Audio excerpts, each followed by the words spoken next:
Let's do a very quick review of the concepts of momentum. Okay, we know that momentum is the mass of an object times its velocity. We know that P equals mv. And if you want to have a large momentum, you have to have an object with a large mass or a large velocity, or you could have both. Now, if you want to change the momentum of an object, you have to change its velocity. You can't change its mass, okay? So if you're going to change the velocity, you're going to have to apply force. And how long that force is applied is important. This leads us into impulse. Force times time is impulse. I equals ft. Now the impulse applied to the momentum can be equated to the expression ft equals delta mv. The impulse is equal to the change in momentum. We have examples of bouncing. It's a little karate chop. Bouncing does not necessarily increase the impact force. That really depends on the impact time. So let's look at some situations. We looked at a Peloton wheel. We looked at baseball players or golfers following through in their swing. Boxers, everything they do to time of the force applied affects whether the force is going to be large or small. So bouncing makes the time of impact small. The force becomes large. So if you want to maximize the force, you minimize the time. To maximize the force, you minimize the time. Where could this be useful? Perhaps you want to break a board yourself.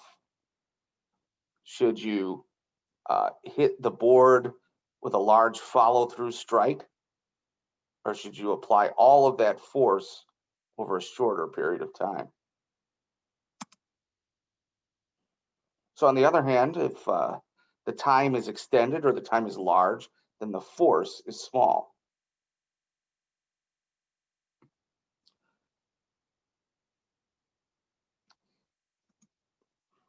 Where could this be useful?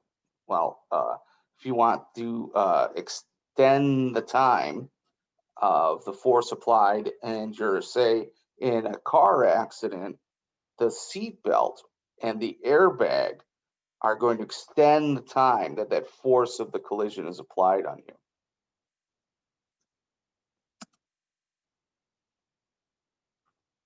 So you could have a situation where the impulses are equal, but one could have a greater force and the other could have a greater time. Impulse could be the same in both cases. It just is dependent on the time that the force is applied.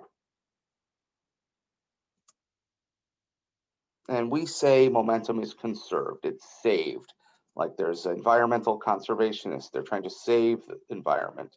So the law of momentum states that in the absence of an external force, meaning there's no other force applied, the momentum of a system remains unchanged.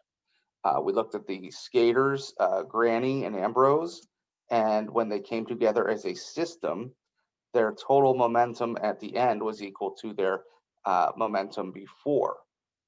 When the momentum does not change, we say the quantity is conserved. So in situations where there could be collisions where a system is formed, momentum does not change, it's conserved.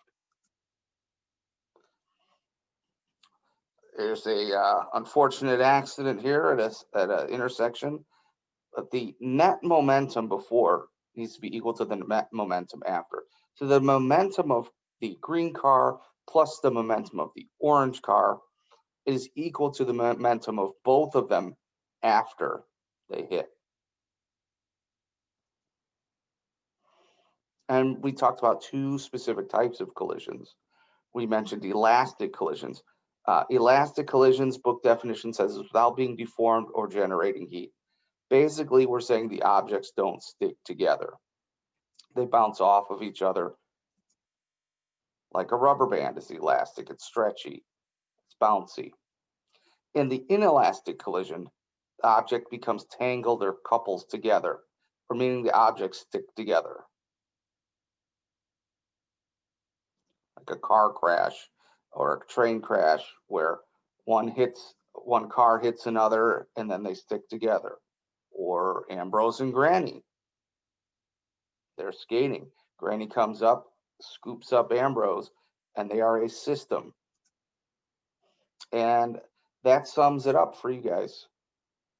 Ciao, ciao.